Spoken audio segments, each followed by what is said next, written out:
नमस्कार। न्याय टीवी के क्राइम न्यूज में आप सभी का स्वागत है।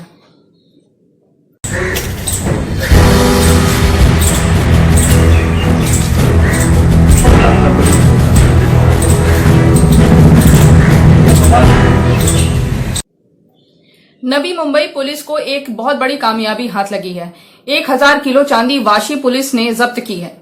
चांदी से भरा टेम्पो मुंबई से पुणे की ओर जा रहा था। डीसीपी सुरेश मेंगड़े ने नेतृत्व में टोल नाका पर उस टेम्पो की जांच की और 1000 किलो चांदी की खेप पकड़ी गई। बताया जा रहा है कि चांदी पुणे के किसी मशहूर ज्वेलर की है। अब वाशी पुलिस इसकी जांच कर रही है कि ये चांदी की तस्करी है या बाजार में इसकी कीमत लगभग 63 करोड़ बताई जा रही है। परवा रात्री सुमारे 1:30 वाजण्याच्या सुमारास वाशी पोलीस टीम आणि जोनवनचं पथक हे नाकाबंदी करत होतं, तेव्हा मुंबईकडनं येणारा एक टेम्पो पोलिसांना बघून थोडासा त्याच्या हालचालींबद्दल संशय निर्माण झाल्यामुळे त्याच्याकडे विचारपूस केली असता त्याच्यामध्ये चांदी आणि चांदीच्या वस्तू आढळल्याचं दिसून आलं। त्यामुळे त्याला कागदपत्रांबद्दल विचारपूस केली असता त्याला समर्पक उत्तर तो देऊ शकला नाही। त्यामुळे त्याला पोलीस स्टेशनला आणण्यात आलं आणि खात्री करण्यात आली। तर तेव्हा लक्षात आलं की त्याच्यामध्ये मोठ्या प्रमाणामध्ये चांदी आणि चांदीच्या वस्तू आहेत। ही माहिती मिळाल्यानंतर याबाबतची माहिती त्वरित जीएसटी विभागाला देण्यात आली। जीएसटीचं पथक वाशी पोलीस स्टेशनला आल्यानंतर एकत्रितरित्या याचा पंचनामा करण्यात आलेला असून यामध्ये सुमारे 929 किलो 414 ग्रॅम चांदी व काही इमिटेशन ज्वेलरी चांदीपासून बनवलेली त्यामध्ये आढळून आलेली आहे। याच्यामध्ये कागदपत्र पुरेशी मिळून आलेली नाही आहेत। त्यामुळे याच्यामध्ये प्राथमिक दर्शी मोठ्या प्रमाणामध्ये सरकारचा जीएसटी चुकवून हा माल डिलिव्हरीसाठी नेण्यात येत होता असं दिसून येत आहे। याबाबतची अधिक चौकशी जीएसटी करत आहे। या मुद्देमालाची एकूण किंमत सुमारे 6 कोटी 6.25 कोटीच्या आसपास आहे। तर पुढील कारवाई त्याच्यावर त्याचा किती जीएसटी दंड वगैरे याबाबतची पुढील प्रक्रिया जीएसटी विभागामार्फत चालू आहे।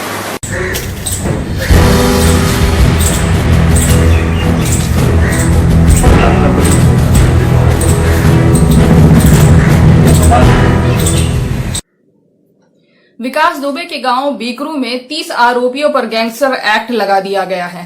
आपको याद हो, इसी बीकरू गांव में पुलिस कर्मियों पर जानलेवा हमला हुआ था और कई पुलिस कर्मी शहीद हो गए थे।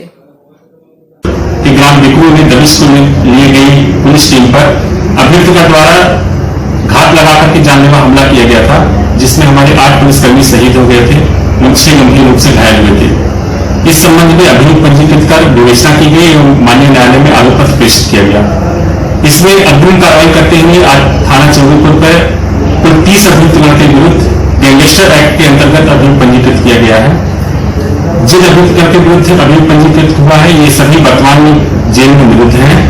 इसकी विवेचना एसएचओ विभाग द्वारा की जाएगी और जो भी अग्रिम विधिक कार्रवाई होगी इसमें वो अमल में लाएगी। 3 जुलाई की रात में थाना चौबेपुर के ग्राम बीकरू में दबिश लिए गई पुलिस टीम पर अभियुक्त द्वारा घात लगाकर के जानलेवा हमला किया गया था, जिसमें हमारे 8 पुलिसकर्मी शहीद हो गए थे, 6 गंभीर रूप से घायल हुए थे।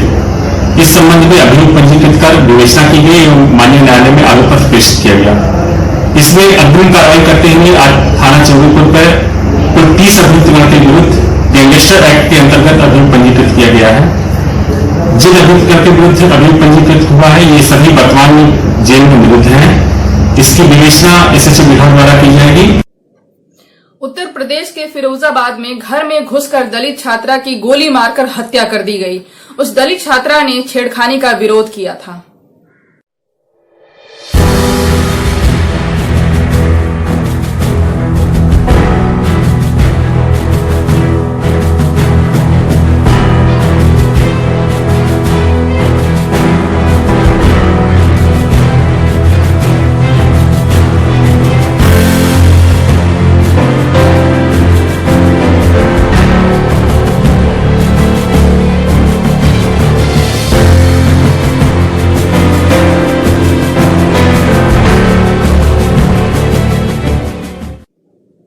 एक मामला उत्तर प्रदेश के उन्नाव से भी आया है। वहां भी कुछ दबंगों ने दलित की जमकर पिटाई कर दी है। हालांकि आरोपी को तुरंत गिरफ्तार कर लिया गया है। थाना सफीपुर में पंजीकृत मुकदमा अपराध संख्या 333/2020 धारा 147, 323, 504 फीट SC/ST एक्ट के अंतर्गत नामित मुलजिम खलील और उस्मान को गिरफ्तार कर आज जेल रवाना किया जा रहा है। इस मुकदमे अपराध संख्या से नामित अन्य मुलजिमों की जल्द से जल्द गिरफ्तारी कर प्रयास किए जा रहे हैं। बांदा जिले के एक गांव में 14 साल की किशोरी को बंधक बनाकर युवकों ने दुष्कर्म किया। पुलिस ने पीड़िता की तहरीर पर रिपोर्ट दर्ज कर उसे गिरफ्तार कर लिया है। किशोर पड़ोसियों के साथ रामलीला देखने गई थी।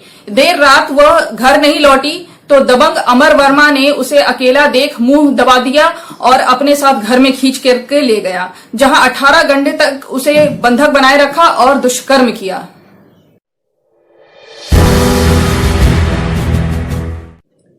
इंटरनेशनल लेदर कंपनी के परिवार के सदस्यों की अश्लील फोटो सोशल साइट पर डालकर बदनाम करने की आरोपित बेंगलुरु की 2 छात्राओं की जमानत अर्जी निरस्त हो गई। उन पर फोटोशॉप से तस्वीरें अश्लील बनाकर डालने का आरोप है। कंपनी के प्रबंधक ने इस मामले में ग्वालटीलो थाने में रिपोर्ट दर्ज कराई थी। दोनों छात्राओं को हवाई जहाज से न्यायालय में पेश करने के लिए लाया गया। SCMM द्वितीय के न्यायालय में ग्वालटीलो थाना पुलिस ने बेंगलुरु की छात्रा मोनाजा रिफाई व उम्मे हानी उर्फ नाजिया को पेश किया। दोनों पक्षों की दलील सुनने के बाद न्यायाधीश ने आरोपित की अर्जी निरस्त कर दी। वादी पक्ष के अधिवक्ता सर्वेंद्र विक्रम सिंह के मुताबिक न्यायाधीश ने मामले को गंभीरता से लेते हुए दोनों आरोपियों को न्यायिक हिरासत में जेल भेजने का आदेश दिया है।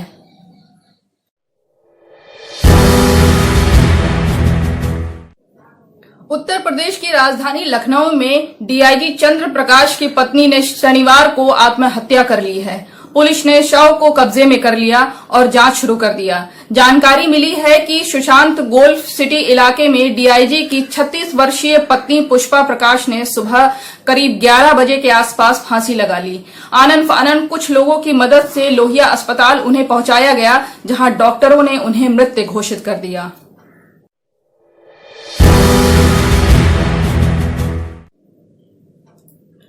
बॉलीवुड डायरेक्टर प्रकाश झा की MX प्लेयर पर आई वेब सीरीज आश्रम ने धमाल मचा रखा है। अभी लोगों को आश्रम के पहले सीजन का चस्का खत्म हुआ भी नहीं था कि दूसरा सीजन भी आने वाला है।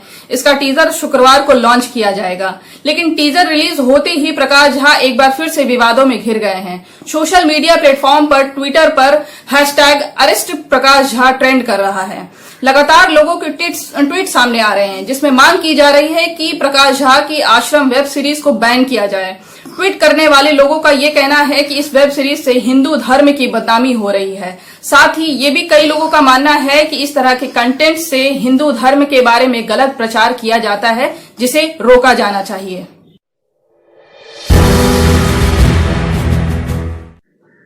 अर्नब गोस्वामी अपने ही जाल में बुरी तरह से फंसते जा रहे हैं। बताया जा रहा है कि अर्नब गोस्वामी के साथ साथ 1000 आर भारत के कर्मचारियों पर भी FIR दर्ज हो गया है। आज अर्नब गोस्वामी पुलिस स्टेशन पहुंचे। अर्नब गोस्वामी ने कहा कि पुलिस के झूठे FIR के सामने वो नहीं झुकेंगे और वो नहीं भागेंगे। चैनल की बात नहीं है, ये हमारे लोकतंत्र की बात है। आप चुप मत रहिए, ये मत सोचिए। बोलने का समय आ गया है। पॉलिटिकल पार्टीज कुछ करे नहीं करे, मैं चाहता हूँ ये मुहिम बने, पूरे भारत की एक मुहिम बन जाए, ताकि हमारी आवाज सामने आए, लोगों को पता चले कि भाई हम चुप बैठने वाले लोग नहीं हैं। आपको आक्रमण करना है तो उल्टा आक्रमण हम करेंगे, मगर हम सच्चाई के साथ आक्रमण करेंगे। मैं जितनी हमारे दर्शक है सबसे मैं निवेदन कर रहा हूँ, आप इसको मास आंदोलन करिए, और कोई सरकार मेरे खिलाफ इसके लिए एक्शन लेना चाहे तो ले, मगर मैं ऐलान कर रहा हूँ मास आंदोलन हो जाए, जन आंदोलन इस देश में जो हो रहा है, जन आंदोलन हो जाए इस देश में इस मामले को। न्याय टीवी के क्राइम न्यूज में आज बस इतना ही। मुझे रिजवाना को दीजिए इजाजत। नमस्कार।